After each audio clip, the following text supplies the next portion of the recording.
Parce que vous fortifiez les mains du méchant. Il fortifie les mains du rétrograde. Si vous êtes enfant de Dieu, vous dites que vous êtes enfant de Dieu. Disons par exemple, vous êtes un ministre et vous administrez la parole.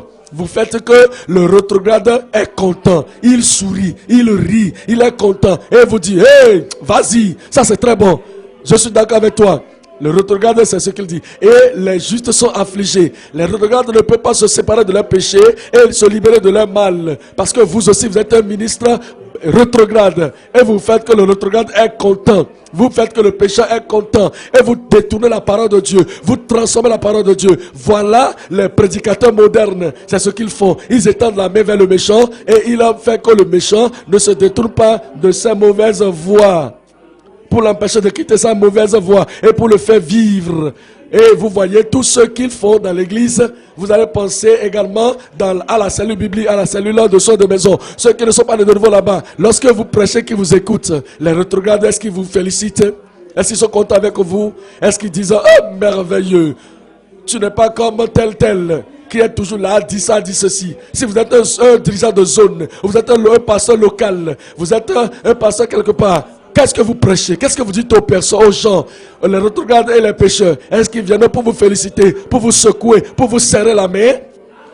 N'importe où vous êtes et vous administrez, vous faites quoi que ce soit dans l'église. Est-ce que vous savez, lorsque vous finissez, les pécheurs sont contents avec vous? Ceux qui ne sont pas les rétrogrades et les rétrogrades qui sont là-bas, est-ce qu'ils sont contents avec vous? Si votre ministère fait que les menteurs, les rétrogrades, les pécheurs sont d'accord avec vous et vous refusez. Vous faites qu'ils refusent de se repentir et de demeurer dans la rétrogradation. Vous ne servez pas le Seigneur. Vous savez ce que vous êtes? Vous êtes un menteur.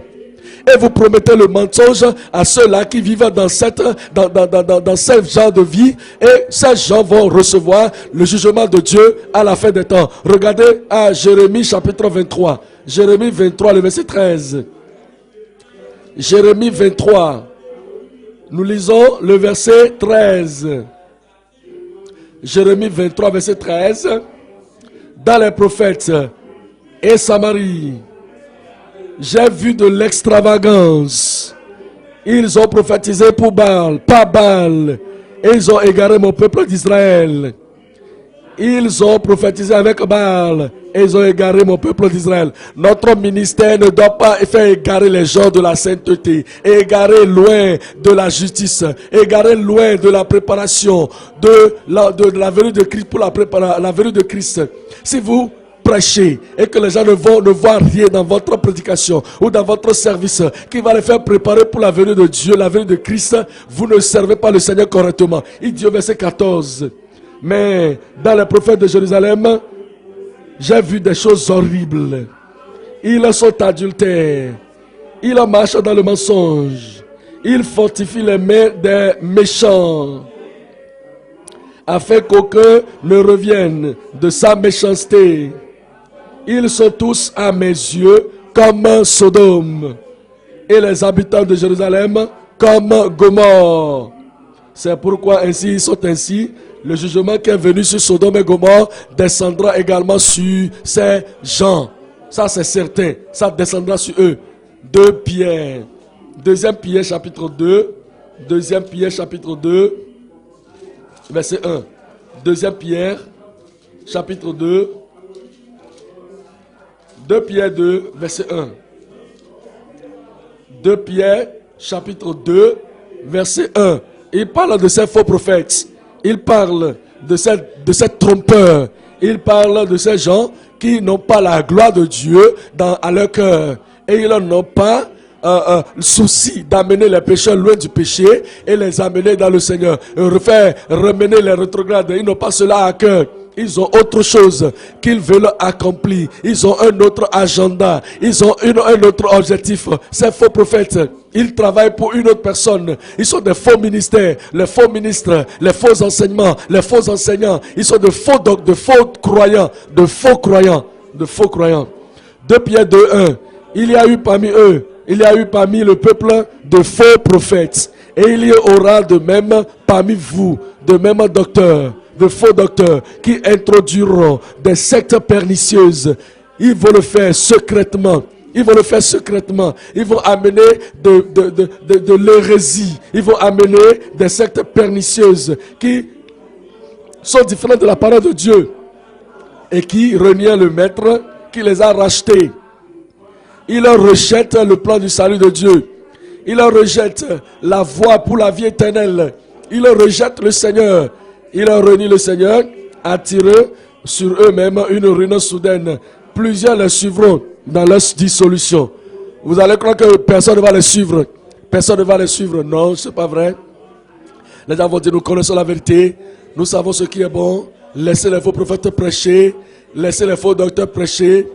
Et laissez les faux ministres, administrent, pas de problème. Nous connaissons la vérité. Non, non, non, non. Beaucoup de gens les suivront. Beaucoup de gens les suivront. Beaucoup de gens les suivront. Plusieurs les suivront avec dans leur dissolution. Et la voix de la vérité sera calomniée à cause d'eux.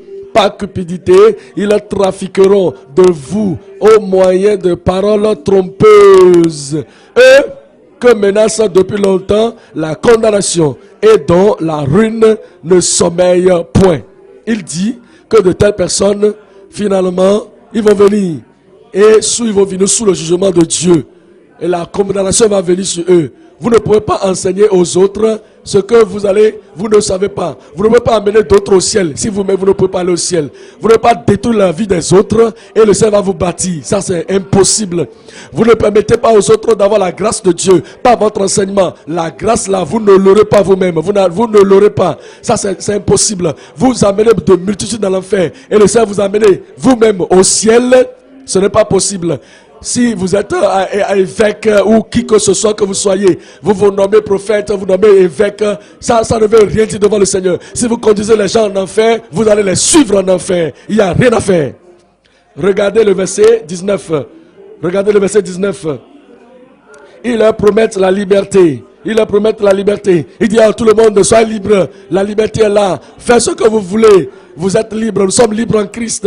Il dit, ils leur promettent la liberté quand ils sont eux-mêmes esclaves de la corruption. Car chacun est esclave de ce qui a triomphé de lui. Si vous êtes triomphé par l'adultère dans le privé, vous venez crier seulement sur le pupitre, ça ne veut rien dire, ça n'a pas de poids. Vous êtes vaincu par la fornication, vous couchez avec les filles de votre église et vous êtes là, venez crier ici, ça ne veut rien dire, ça n'a pas de poidd. Ce que vous venez dire dans le public, ça ne veut rien dire. Et vous êtes esclave du péché. Et dans le privé, vous commettez, vous buvez l'alcool. Et vous prenez de tom-tom dans votre bouche. Vous êtes esclave. Tout ce que vous allez dire, ce n'est que du tonneau vide. Ça n'a pas de poids. Et pas la connaissance de la parole du Seigneur et de Jésus-Christ. Ils sont ainsi amenés également, en effet, si après s'être retirés des souillures du monde par la connaissance du Seigneur et seul Sauveur Jésus-Christ, ils s'y égarent de nouveau et elles sont vaincus. Leur dernière condition est pire que la première. Au lieu d'aller vers le positif, ils vont vers le négatif.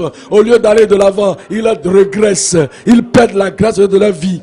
Et ainsi, leur dernière condition est pire que la première, car mieux valait pour eux n'avoir pas connu la voie de la vérité que de se détourner après l'avoir connu du saint commandement qui leur avait été donné. Il leur est arrivé ce que dit un vrai proverbe: le chien est retourné à ce qu'il a vomi. Ce qu'il avait vomi, et la truie lavée s'est vautrée dans le bourbier. Voilà pourquoi le Seigneur est en train de nous avertir. Revenez au fondement, revenez aux marques anciennes, aux bonnes anciennes, revenez à la révélation de la parole de Dieu enseignée par Jésus-Christ lui-même. Voyez Apocalypse chapitre 21. Apocalypse chapitre 21, le verset 8. Pour les lâches. Ils sont tellement lâches. Ils ne peuvent pas mettre l'accent sur la parole du Seigneur. Vous cherchez, vous voyez le regard, le visage des gens. Et vous voyez le visage des femmes de votre église. Et à cause de cela, vous ne pouvez pas parler de la repentance. À cause de cela, vous ne pouvez pas parler de la restitution. Parce que vous regardez le visage des hommes, vous ne pouvez pas parler de la sainteté sans laquelle personne ne verra le Seigneur. Vous avez peur. Vous êtes un lâche. Pour les lâches et les incrédules, les abominables. Et les menteurs, les meurtriers, j'allais dire, les meurtriers, les impudiques, ce sont des adultères, des fornicateurs, les hommes charnels, ceux qui aiment et qui font le mal, les enchanteurs, les sorciers, les sorcières, les idolâtres, ceux qui aiment pratiquer les esprits familiers, et tous les menteurs, pupitres, les menteurs de pupitre, les menteurs de privé, en privé, ceux qui mettent la parole de Dieu et qui la transforment en autre chose et qui font une mauvaise interprétation et mésusent la parole de Dieu, ils sont des menteurs, tous les menteurs publics comme menteurs privés, ils auront leur part dans l'état ardent de feu et de soufre qui est la seconde mort. À quoi le Seigneur nous appelle-t-il? Il nous a montré le fondement. Que veut-il que nous fassions? Il nous appelle à la fidélité. Si vous êtes un disciple, vous devez avoir la loyauté et la fidélité pour la seule pensée pour votre Seigneur. Et c'est cette fidélité qui va vous amener et qui sera vue dans le ministère. La fidélité des disciples avec la loyauté ministérielle. 1 Corinthiens chapitre 4. 1 Corinthiens chapitre 4. Le verset 2. 1 Corinthiens chapitre 4. Le verset 2. Du reste, ce qu'on demande des dispensateurs, c'est que chacun soit trouvé fidèle. Il est demandé du pasteur qu'il soit fidèle. Il est demandé du dirigeant de l'église qu'il soit trouvé fidèle. Voyez-vous? Peut-être que vous êtes infidèle lorsqu'on parle de la prédication de la parole de Dieu. Aussi longtemps que cela ne touche pas votre famille, vous êtes infidèle. Par exemple, nous savons que le Seigneur ne peut pas utiliser les pécheurs pour sauver les pécheurs. Impossible. Pour amener d'autres pécheurs dans le royaume de Dieu.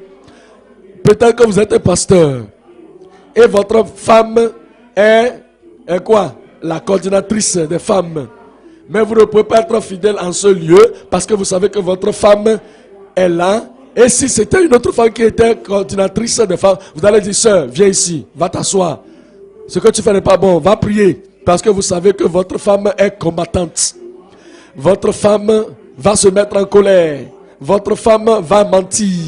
Elle dit des mensonges. Votre femme fait ces choses. Mais parce qu'elle est votre femme, vous ne la disciplinez pas. Elle est là et elle dirige les gens qui sont plus justes plus qu'elle. Elle dirige les gens qui sont plus obéissantes qu'elle. Peut-être que c'est votre fils, c'est votre garçon qui est le joueur du piano et qui est là dans la chorale. Vous savez que votre enfant est un voleur. Et vous savez qu'il est un menteur. Vous savez qu'il fume de la cigarette. Vous savez qu'il ne mène pas la vie selon la parole de Dieu. Et vous dites, mon frère, mon fils, ce que tu fais là, c'est pas bon. Hein? Tu sais, si je t'arrête maintenant parce que je dois t'arrêter, le public va demander qu'est-ce qu'il y a, qu'est-ce qui s'est passé. Je ne veux pas t'exposer. Donc, faut faire attention. Ce n'est pas bon. Il ne faut pas me permettre de traiter avec toi selon la Bible. Tu n'es pas fidèle. Tu es partiel. Ok? C'est autre personne, tu vas dire, hey, viens ici, ne connais-tu pas la parole de Dieu? Pourquoi tu fais cela? Tu sais crier sur les autres, tu ne sais pas crier sur toi-même et sur tes enfants. Ils ne sont pas de nouveau, si un homme n'est pas de nouveau, il ne peut pas diriger les autres. Un aveugle qui conduit les aveugles, les deux vont tomber dans le trou. Tu sais comment citer la Bible quand cela arrive aux autres. Mais tes enfants, tu les laisses tranquilles, tu es pasteur. Et dirigeant national, dirigeant ceci, cela, tu ne peux pas corriger tes enfants, tu sais corriger les autres. C'est ça qu'on appelle diriger. Est-ce que je parle à quelqu'un là-bas? Je dis, vous serez fidèles au nom de Jésus. Regardez à 2 Timothée chapitre 2. 2 Timothée chapitre 2, le verset 2. 2 Timothée 2, 2. Il dit, les choses que tu as entendues de moi, en présence de beaucoup de témoins, confie-le à des hommes fidèles. À quelle sorte d'hommes? Des hommes fidèles, qui soient capables de l'enseigner aussi à d'autres. Il n'y a pas de tribalisme ici. Il n'y a pas de sectionnalisme ici. Il n'y a pas de favoritisme ici. Vous devez donner cela à des gens fidèles. Ce n'est pas parce qu'il est mon frère, non. Mais des gens qui sont capables d'enseigner d'autres personnes. Nous ne pouvons pas, vous savez, choisir pour vous. Vous êtes libre de vous marier à un croyant ou à une croyante. Prenons l'exemple, vous êtes pasteur. Prenons l'exemple que vous êtes un dirigeant national ou vous êtes le dirigeant clé dans l'église de Dieu vivant, vous voulez vous marier, vous êtes libre, mariez-vous à qui vous voulez. Mais si vous vous mariez à un nouveau converti, vous vous mariez à quelqu'une ou quelqu'un qui ne connaît pas les doctrines de la Bible, vous vous mariez à quelqu'une ou à quelqu'un qui ne peut pas tenir ferme pour dire, regardez le chemin, marchez-y. Vous marchez quelqu'un qui est, vous mariez quelqu'un qui est un novice, une novice, et qui essaie de comprendre. Mon mari, dis-moi la restitution. Où est-ce que cela se trouve dans la Bible? Vous essayez d'aider cette personne. Et vous dites, mon mari, dis-moi, où est-ce qu'on a dit que si tu te mets en colère contre ton frère, contre ta soeur, et tu l'appelles raca ou imbécile, dis-moi, qu'est-ce que ça veut dire quoi? Qu'on est digne de l'enfer. Dis-moi, où est-ce qu'on a dit rechercher la paix avec tous et la sanctification sur laquelle personne ne verra le Seigneur? Elle ne connaît pas, mais parce que c'est votre femme, directement, elle devient quoi? Coordinatrice. C'est ce que nous aimons ça. La Bible n'a pas dit cela. Si vous vous mariez à une novice, si vous mariez quelqu'un qui est une nouvelle convertie, vous êtes libre de marier. Si c'est une croyante, c'est bon. Mais si la personne ne connaît pas la voix du Seigneur, si la personne ne connaît pas la voix de la justice, vous ne pouvez pas la prendre comme ouvrière ou ouvrier. Sur toutes les autres femmes dans votre groupe, elle ne peut pas devenir coordinatrice des femmes. Jamais. Ça ne doit pas se passer. C'est ce que nous disons. C'est ce qui se dit ici. Il dit que les choses que vous avez entendues, les choses que vous avez appris, vous devez remettre cela entre les mains de femmes ou des hommes fidèles qui seront en mesure d'enseigner. Soit là, ils ont la capacité d'enseigner, ils ont la compréhension d'enseigner, ils ont l'autorité de vie pour enseigner. C'est ce que la parole de Dieu dit. Et si vous voulez être fidèle, c'est ce que vous devez faire. Ce n'est pas parce que il est le leader, je suis le leader, tout le monde est leader, nous sommes tous leaders et nous venons à haut pupitre et nous ne pouvons pas enseigner le peuple de Dieu la parole. Quel genre de leader sommes-nous? Donnez cela à des gens fidèles, les gens qui acceptent la parole, les gens qui vivent sur la parole, qui vont enseigner d'autres personnes avec conviction. Et ils vont soutenir cela avec la vie qu'ils mènent. C'est ça qu'il faut. Psaume 119. Psaume 119. Le verset 33-34, Psaume 119. Vous ne choisissez pas quelqu'un dans votre tribu. Nous sommes de la même localité. Nous parlons la même langage, la même langue. Nous sommes de la même commune. Quand est-ce que tu es venu dans l'église? Je suis venu l'année dernière. Qu'est-ce que tu connais? Je suis né de nouveau. Tu es né de nouveau? Mais je n'ai pas quelqu'un de chez moi, dans ma commune, de mon village qui est ici. Alors, qui est dirigeant ou bien qui est pasteur? Ok. Tu es né de nouveau l'année dernière. C'est ça, non? On va t'appeler pour l'interview. On va te poser telle question. Prends un bic, écris. Quand on te pose cette question, réponds ici. Quand on te pose ceci, réponds ici. Tu es un fornicateur. Tu n'es pas fidèle. Tu n'es pas là pour servir le Seigneur. Tu es là pour servir ta tribu, ta commune, ta langue. Nous sommes tous de cette commune, nous allons nous aider. Le Seigneur va t'enlever de là. Au nom de Jésus. Que quelqu'un me dise amen là. Psaume 119, le verset 33. Enseigne-moi, Éternel, la voie de tes statuts, pour que je la retienne jusqu'à la fin. Voilà la consécration. Voilà la consécration, l'engagement de quelqu'un qui dit, je sais que c'est la voie juste. Je sais que c'est la voie, ce que je dois faire. Enseigne-moi, Seigneur, la voie, ta voie, et je vais tenir cela jusqu'à la fin. Donne-moi la compréhension et je garderai ta voix. Donne-moi de l'intelligence pour que je garde ta loi et que je l'observe de tout mon cœur. On ne sait pas le Seigneur avec le cœur à moitié. Avec un cœur à moitié. Non, on sait le Seigneur de tout son cœur. Et on s'engage au Seigneur de tout son cœur. Regardez